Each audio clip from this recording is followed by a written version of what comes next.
сардабири Пайк, як нашрияи маҳаллӣ дар Хатлон, дар як нома ба додситони кул ва дастгоҳи президенти Тоҷикистон аз фишор алайҳи кормандонаш хабар додааст. дар номаи сармуҳаррири Пайк Аҳмад Иброҳим гуфта мешавад, ки мақомоти маҳаллӣ аз ҳар роҳе фишор меоранд, то онҳо аз гуфтани камудашон даст кашанд.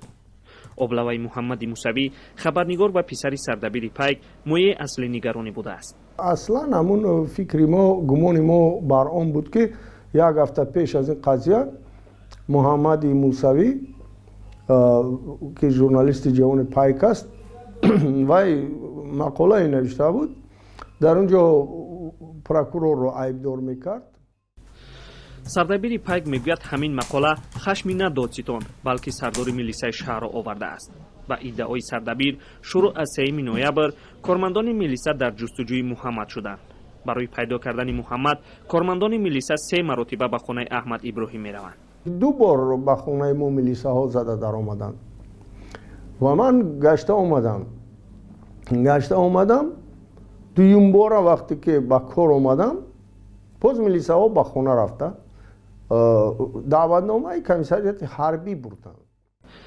баъди ҷустуҷӯ ва додани даъватнома ба муҳаммади мусавӣ, ӯ худ ба комиссарияти ҳарбӣ ҳозир шудааст. муҳаммад мегӯяд, ки яке аз чашмонаш бемор аст ва аз комиссия даъват нагузашт, вале ба гуфтаи ӯ сардори милисаи шаҳр пофишорӣ мекунад, то хабарнигор ба артиш биравад. гуфтам ба ӯ ки духтур ташхис монд, ки намешавад, баъди 5 моҳ табобат мегирад, баъд меравад.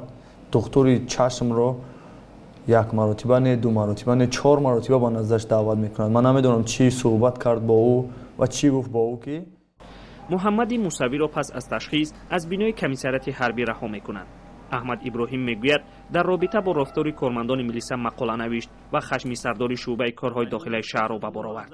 ӯ гуфт Файзулло Нозимзода, сардори шуъбаи вазорати корҳои дохилаи Кулоб, ӯро ба утоқи корияш даъват ва таҳқир кардааст. ман дарак надорам, ман коре накардам, шумо дурӯғ навистед, ман шуморо фалон мекунам, ин хел мекунам, он хел мекунам, хеле таҳдид кард. аммо Файзулло Нозимзода, сардори шуъбаи вазорати корҳои дохилаи Кулоб, дар суҳбат ба Радио Озодӣ гуфт, нисбат ба журналистони маҳаллӣ ҳеҷ гуна фишор наовардааст. ба гуфтаи ӯ, журналист ва писари сардабири Пайк бо даъватномаи комиссарияти ҳарбӣ ҳозир нашуд. аз ин рӯ барои оварданаш кормандони милиса сафарбар шуданд. рӯзноманигор ин посухро ғайривоқеӣ меномад ва мегӯяд, бо гузашти беш аз 1 моҳи даъват ба артиш, чаро сардори пулис маҳз пас аз нашри мақолаи интиқодӣ ба суроғи писари ӯ омаданд. ӯ бовар дорад, ки ин як роҳи қасос аз рӯзноманигорон ба хотири фаъолиятҳояшон аст. дар гузашта ҳам нашрияро барои мақолаҳои интиқодиаш аз утоқи корӣ маҳрум ва аз сӯи хадамоти оташнишонӣ ба додситон ҷарима кардаанд. ҳоло ин нашрия наздики 10 сол боз дар шаҳри Кулоб фаъол аст. ин ҳафтанома ягона нашрияи мустақил дар вилояти Хатлон дониста мешавад. маҳмудҷон раҳматзода, Озодӣ, Кулоб.